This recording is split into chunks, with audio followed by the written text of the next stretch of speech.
I wanted to have a relationship of meaning and substance, a relationship that I could bring myself in, that I could fully show up and fuck up and work through it and actually grow. I don't want to be this childish boy just to sabotage myself and let myself be proven worthless. I'm Eric Newton, and this is Together, the podcast where we explore the truth about human relationships. As a divorce lawyer, I saw thousands of couples break up firsthand. These days, I'm not so interested in breaking couples up, nor in keeping them together.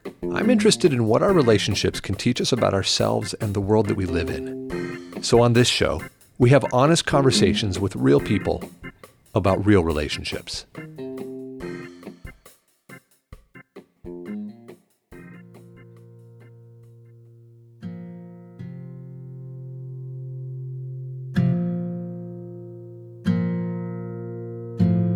There's a lot of conversation about the notion of shame these days. Some of us want to crush it entirely. In fact, that was one of the mission statements of this very program for a time. And others seem to want to heap it up all over the place. And culturally, we're stuck in this funny limbo about shame. On one hand, we all know that it's immensely toxic. And on the other hand, we all use it to one degree or another to accomplish our political or our social aims. And one of the most fascinating characteristics about shame is that in order for any of it to have impact, we each need to let it in personally, which is to say that no matter how others may try to shame us from the outside, it just doesn't matter until that moment when we finally believe in the shame ourselves. Just take a look at our national political scene for countless perfect examples of this fact in operation. But either way, it seems perfectly clear that shame is a fundamental part of the human operating system and that it doesn't seem to be going anywhere. So the question for me is always, how can we use shame as a tool in our relationships, since it's going to be there no matter what? How can we manage it, and how can we use it to deepen? Well, our guests today, Megan and Brave, have done some very useful work in this area, specifically on what they refer to as male shame. Now, I'll let them explain what that is and how they manage it. But to set the stage, we're going to be joining this interview as Brave is describing how he created a context of shame at the very beginning of their relationship. So the background is that when these two first linked up, they were non-monogamous for a time. In fact, they might still be non-monogamous, I don't know, and it doesn't really matter to the story. But they had a rule at that time that they would use protection when sleeping with others. And Brave broke this rule right off the bat. So we're diving into this interview just as he's beginning to describe the fallout of having done that. So here we go with Megan and Brave.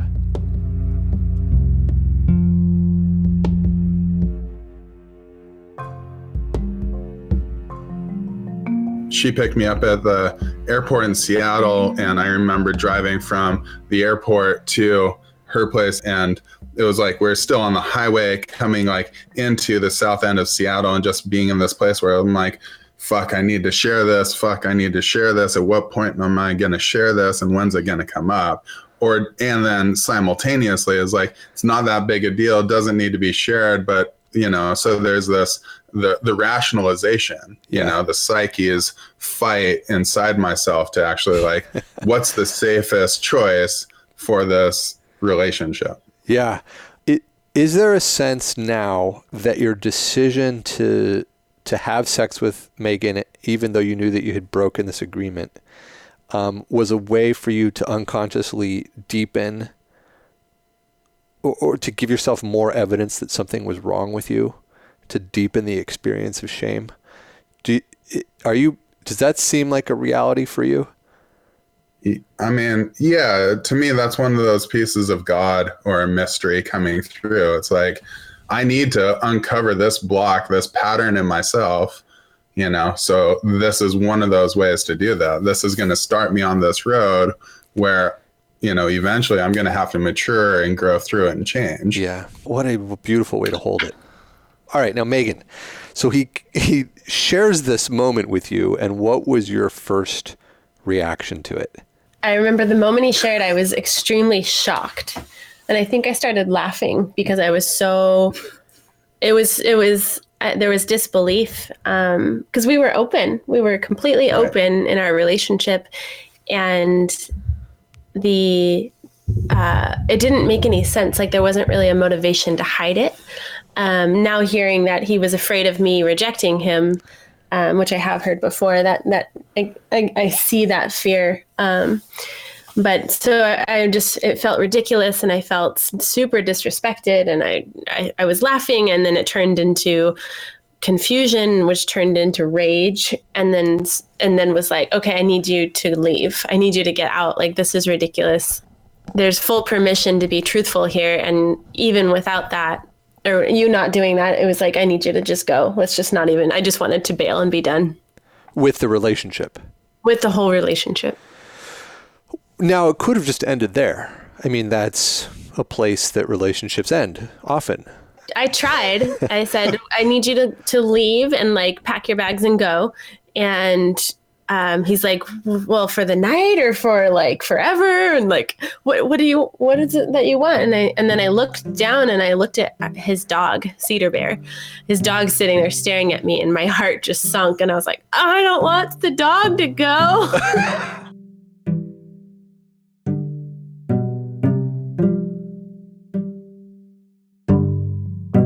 I felt so much like love for this dog, and also just like, just struggling to like let go that easily of the relationship. So I ended up saying, well, you can sleep on the couch. I need to be alone. I need to like sort this out. And Cedar slept in my room with me. Oh, what a great Brave slept on the couch. What did Cedar represent? Like, what was that really? I mean, I know you love the dog for the dog's own sake, but it seems like that was symbolic of something else you needed, or a deeper connection. Yeah. I think there was definitely a desire to be compassionate and to stay in the connection, to commit to the connection, which was hard to see when I was in this kind of rage state of like anger and violation and confusion. So Cedar in some ways represented that like compassionate commitment to connection and empathy for Brave.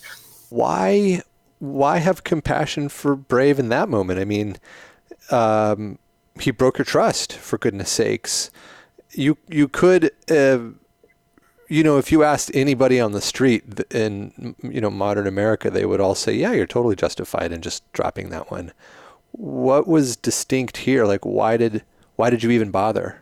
It felt too familiar. So I remember having a boyfriend in high school who would lie and hide things from me. And I always felt like a way that I would wound myself. I thought that the lying meant that I wasn't adequate enough. And so there was this like, oh my gosh, this is on repeat. I've experienced this before.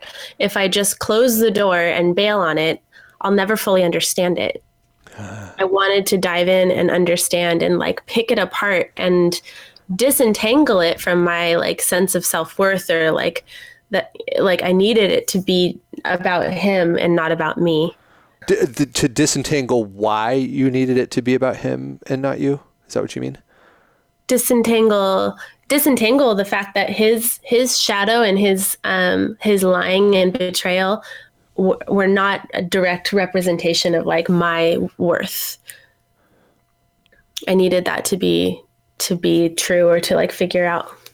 And was that conscious in that moment, or did it have or was it a feeling of some kind? It was just a feeling of deep curiosity, and like almost like a freight train is going one direction and all of a sudden it comes to a halt and decides to slowly start going the other direction. It was like, wait, I don't want to just bail on this. Like I want to be curious. I want to build intimacy and see it more deeply and unravel it. Yeah. Yeah. And I think that instinct is in all of us. I think that curiosity is present in all of us all the time, but that for the most part, it's covered up by a more immediate sense of fear. And then the fear gets expressed as anger or the desire to run or what have you. So I'm wanting to know if fear was present for you, or what was your relationship to fear when you were having this curiosity? Fear was definitely present. Fear of not being respected or cared for, and like my health was at risk. Like just there was a lot of suddenly not feeling safe with him. Yeah, you can completely justify that just on sexual health terms. Totally. So there was definitely fear of that, like me trusting somebody and having it kind of backfire and, collapse. On that note, like that, at that point in the conversation of like being totally justified and she is asking me to leave, like I was totally willing to go. Like everything that I had done up until that point I was telling myself, get the fuck out. Like I should get the fuck out. I should leave. She's better off without me, and playing up my victim. And that's when I think my shame was at its loudest, was like, fuck, she's asking me to leave. I've done it. I've officially fucked this relationship. I've sabotaged this thing that I really want. And I feel like a worthless piece of shit. Yeah, for you, the whole thing was a conversation about your worthlessness, about the fact that you didn't deserve a woman of Megan's caliber, and this was just you playing out that familiar story, and it caused you to do an act that you shouldn't have done, and that could have possibly caused some harm. But that's what it was rooted in. Right. So you were fully expecting to be dropped. She was pretty like pissed. In that moment, and like came over and sat down, and we're on this couch in her apartment. I'm on the one side against the wall, and she's kind of closer to the hall, and she looks at me and she's like, "What do you want? Like, what is it that you want here?" She asked you that. She asked me that. And what did you say? I said I wanted to have a relationship of meaning and substance, a relationship that I could bring myself in, that I could fully show up and fuck up and work through it and actually grow. I don't want to be this childish boy who keeps, having these sideways shadow behaviors come up just to sabotage myself and let myself be proven worthless. And the other big thing I said is like, I want forgiveness. I want to be forgiven. Other essence. Yeah. Okay. What was your response to that, May? I mean, you ultimately said he could sleep on the couch, but. Yeah. My response was a bit thrown off, a bit flabbergasted. But I also had just ended probably 2 years prior, a 7-year relationship of not being able to work through stuff. Like we were very compatible and best friends, and we were kind of floating in the easy space of connection, this partner and I. And as soon as we had some turbulence and some disconnect, we didn't know how to fix it. We didn't know how to go back in and work through it and like kind of reveal the deeper, like more painful emotions and move toward each other and stay in that commitment to connection. Yeah. So there was a light bulb in the head that was kind of like, as painful as it is to feel that betrayal, the willingness to like want to get messy and to like look more deeply, put the microscope on like, whoa, what is this self-sabotage piece that's happening here? And how do we kind of speak to that shadow and go into it with compassion? I ended up, it was such a crazy breaking point. I just like reached my hands across the couch and grabbed his hands, and he just started bawling. Oh, that's good. So yeah. And he's crying right now. Almost crying right now. Yeah. It's still so visceral. Yeah. That moment of like sliding my hands across the couch and meeting his and just being like, God, I'm so angry at you. And let's look at it. Let's and excavate the archaeology of this wound, this old dusty wound. Like that's the essence of it. Like there's no relationship that doesn't have breakdowns in trust and conflict and, awful behavior. And it's a sacred opportunity every time. It's time to take a quick break so that I can tell you that today's episode is brought to you by the Dateable podcast. Now, Dateable is a show with real stories from real people about how they make modern dating work, or don't. And even if you're seriously in a committed relationship, we guarantee you'll be able to reminisce about old times or learn something new, all while laughing along the way. Now, I've been on the Dateable podcast, so if you want to go back and hear me wax poetic, you can do that in season 5, episode 13. And the episode I was in was called 1000 Divorces. You can probably guess what that's about. You can check out their podcast in iTunes or any of the other major podcast apps, or you can visit their website, dateablepodcast.com. I also want to mention that there's only one more episode of season 2 of this podcast, The Together Show, and then I'm going to take a short break to regroup. I've got some exciting news about what I'm up to these days. More about that in our next episode. Now, back to the show. Let's wrap it back to this this narrative around shame. And Brave, the way we were talking about it, I was trying to take Megan's potential perspective of really holding you to the flame for having done this thing. But you guys, it seems like you have processed that experience, and there isn't a lot that is not now held as evidence that there's something wrong with Brave any longer. It may have been for a brief moment, but it is now gone. But there is still an ongoing sense of shame for you, right, Brave? That's a thing that's deep in your DNA in a way, in your emotional DNA. And so it's that's one of the important part of one of the important parts of your relationship is that it's constantly arising and being processed and arising and being processed, right? Is that right? And if so, how does it look these days? Awesome. Yes. That's totally right. And, it is a constant arising because shame is an emotion, just like anger or sadness or joy.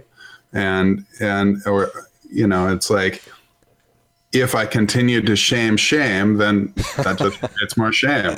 If I judge or get angry and say, fuck you, shame, stop showing up in my life, that doesn't get me anywhere. Yeah. It's like, what is the shame indicating for me? And it's indicating areas that I feel inadequate or don't feel like I'm doing the right job or I'm not learning enough about it, or there's always an indicator. It's always pointing to something. All of our emotions are pointing to something. Yeah.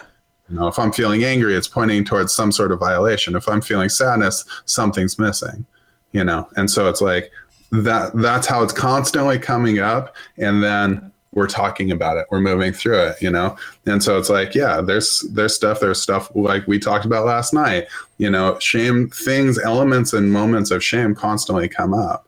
And for me, it's about how do I mature through it or around it, and that's like my response. How do I respond to that emotion and hold it, myself, my interaction with Megan? That line of thinking around our emotional experience, I think, is a really healthy one. And it's the one that I always go to as well. Like, there's something to be learned from this experience. And it's probably easier to do the learning when the experience is painful. Right. The easy experiences have something to teach too, but they're almost too easy to be able to notice. So right. The painful ones are where there's opportunity. And I love that. That said, I have a close friend who recently was experiencing an immense amount of shame about a particular sexual desire that he had. And so he began working with a sex therapist who's really well known. And I love this guy. He's been around for ages. And he has this particular view that, yes, you should go deep into your uncomfortable emotions with one exception. Shame needs to be shut the fuck down, period. If you're feeling shame, cut it off. Don't give it oxygen. Let it die. Maybe explore intellectually, but don't allow the shame to grow or to be. And it's such a radical, it flies in the face of my intuitive approach to emotional development. But it really worked for this friend of mine. How does that land for you? Yeah. How does that land for me? That doesn't land as true for me. Like, I imagine, again, there's the validity showing up. Like, he has a valid experience that led him to this conclusion that, given enough evidence, will make sense for him. Yeah. For me, I go back to like integral theory, and it's like the first pass through all these lines of development, you're rejecting and ascending. You're like rejecting the line below you and moving up the scale. And eventually you go back through from the bottom up and you transcend each step and then include it as you go. And so it's like, that shame, rejecting shame at first is necessary for development.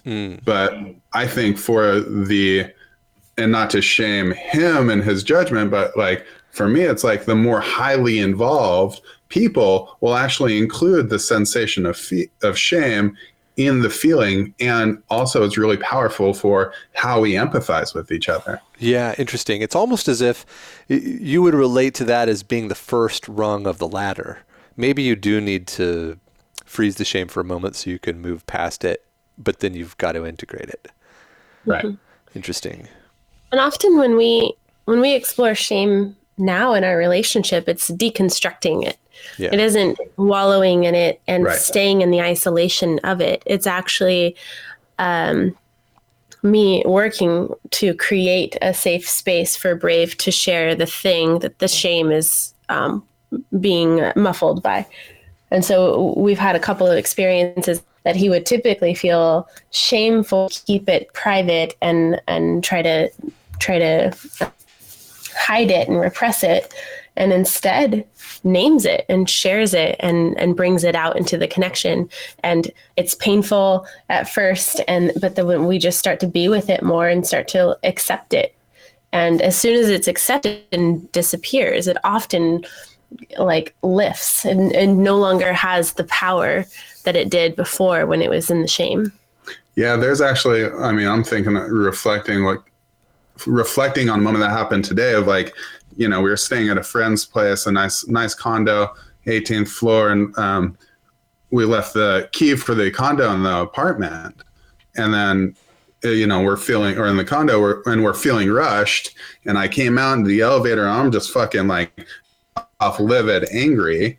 And, Megan was like, we'll just go get it at the concierge. And like, fuck. And then I start feeling shame for being so angry. And then I'm like, oh yeah, I don't need to go down this hole again. And so it's like, okay, can I wrap the intellectual now over that emotional response and let the somatic disengage itself? And I was able to just like say, oh yeah, we'll just do the logical thing. And for some people, it wouldn't have been a big deal in the beginning. For Megan, it wasn't a big deal, but because of my development, that's how I've learned to respond to those kind of circumstances. Yeah. And so it's like just learning, okay, at what point do I disengage from this emotional response? And that's a moment of maturity that we have to learn. We actually have to train ourselves to understand mentally, emotionally, and then somatically. And so I think our culture tends to shame us when we don't automatically know it. Yeah. But they shame us without saying like, oh, actually, you were never trained in it. You never got empathy or emotional schooling. Why is this a question of a male shame as opposed to it just being shame? I think it's been the most present, Brave, and from the beginning with that first kind of lie, covering up a deeper sense of inadequacy, and often that is the place where he hides the most, is anything related to sexuality. And I think I've been a lot more transparent about my world and have seen shame as like this enemy or this thing that's out to hurt me. And then specifically like his sexuality being something that's like out to hurt me at times. And so I've had to really like let go and learn how to transcend that and disentangle that. It seemed like it's been out to hurt you? Yeah. And from that first boyfriend in high school, like this whole idea that I'm being lied to about something, about sexuality, it felt like there must be something wrong with me that I can't handle the truth, or there must be something inherently bad or wrong about it that it can't be shared with me, and I'm being protected from that truth. And for some reason that registered as like, it's dangerous. And I think, my parents split when I was 9 months old, and there might have been an affair in there. And there's just always been this like fear of that primal male wild sexuality that's going to do something sneaky and break up the family or cause turbulence and instability. And then just in general, like the objectification of women. And there's just so much programming that's like male sexuality is dangerous. I've had to deconstruct that quite a bit.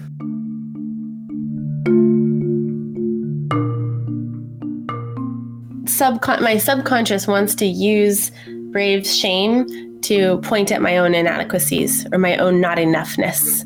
So I would say that there's probably my own shame related to that, just expressed differently. Our dynamic doesn't feel like it's defined by just my shame, because there is the interaction with both of us. And so it's Megan choosing to get into my world, me finding the pieces of truth and maturity in my world, and then including, how does that include Megan's reality as well? And so in working through like the complex issues, so like if I go to a cuddle party and I'm learning to snuggle someone or cuddle someone and have non-sexual touch and arousal comes up, how does that affect Megan? And that's affected her as like that piece of like, well, you should just go explore that, and I'm going to take myself out of it. And then that being the piece of like, that's that rejection of, is there shame here for you? Because your shame might be the thing that's attacking me right now, something to that effect. And then it's like, I have to choose to step out of my shame. If there's enough space and there's enough love or assumption of the positive regard from Megan, then I can find the truth inside myself and align to it. And then I can hold space for Megan in return and see, wait, what's the actual thing that you're sensitive to here? And then I can start to get into the inquiry of her. And so I think it is a mutual shame. I think my male shame has just been louder. I think it's always been louder in the relationship dynamic, through the lens of culture being, if we're choosing to be consciously in a monogamous relationship, I think as I go into as I begin to clear it and make space and kind of step into that place of maturity for myself, the maturity of like, I don't need to go in and embody my shame and like, am I in integrity here? Is this a healthy interaction, and can I still hold you in it? Can I still see your side of it? And so the more that I can actually get curious with Megan about where she's at in it, the more growth we have mutually. Well, that actually is a good segue to saying goodbye. You guys are really inspiring. I love this conversation. And so as a way of putting a period on it, what's all this for? For me, it's become a spiritual practice of knowing myself more deeply by staying committed to connection and truth and being seen in that and seeing, and just accelerating my growth beyond what I knew was possible. This might sound kind of cheesy. I feel like, what's it for? It's for love. It's for just like the fullness of life and the experience, our relationship, and for just being a human being. Like, I value experiencing pain because it often gives me new experience. and a new depth in which I can choose to love Megan and other people. And that's what I value. I don't value just having happiness all the time. I'd get bored and probably kill myself. But because I have this variety of life experience, then I have a whole lot more to relate to friends, to relate to my partner with, my parents with. And then it grows, and then it gets even more amazing. And then it becomes this beautiful tool of experience, this plethora of experience that we get to work with couples on, work with people in relationship who don't get the nuances, but they want to figure it out so that they can have deeper love and more connection and more inspiration in their lives.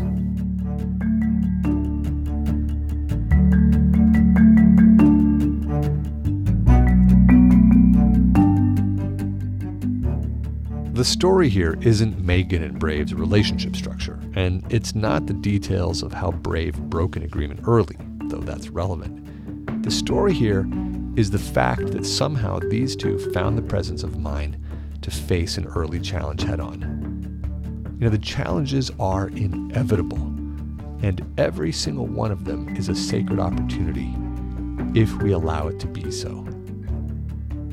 If you'd like to learn more about Megan and Brave, check out their website. It's thealchemyofwe.com. That's the alchemy, ALCHEMY, of we, W-E.com. These two do some fantastic relationship coaching, both on the individual and group levels, so go check them out. We've only got one more episode of Season 2 of Together, and then I'm taking a short break. More about what's going on with the show and changes in my life next episode, so stay tuned. Don't forget to check out our sponsors for today, the Dateable Podcast. You can find them at dateablepodcast.com. I think you'll like the show, so definitely check it out. And if you liked what you heard today, please do subscribe. It is not free to produce this show, and I would absolutely love your support. You can check out our subscription page by going to patreon.com/together. If you've got any questions or comments, or if you just want to connect, you can find us on social media. Our Facebook page is facebook.com/togethershow. Twitter and Instagram are both at @together_show, and you can always email me at host@together.guide. The music in today's episode is brought to you by Blue Dot Sessions, and you can find them at sessions.blue. That's all for today, folks. Talk to you soon.